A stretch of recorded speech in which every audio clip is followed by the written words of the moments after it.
పూరీలో శ్రీ జగన్నాథ స్వామి రథయాత్రకు సర్వం సిద్దమైంది. గురువారం రథయాత్ర జరగనుండగా దేవస్థానం, ఒడిశా ప్రభుత్వం ఏర్పాట్లు పూర్తి చేశాయి. బలభద్రుని రథం, తాళధ్వజం, దేవి సుభద్ర రథం దర్పదళనం, జగన్నాథుని రథం నందిఘోషను సర్వాంగ సుందరంగా అలంకరించారు.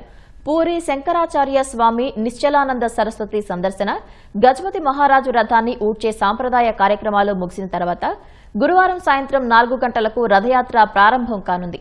పూరి జగన్నాథుడిని దర్శించుకునేందుకు దేశ విదేశాల నుంచి లక్షలాది మంది భక్తులు వస్తారని అంచనా వేస్తున్నారు.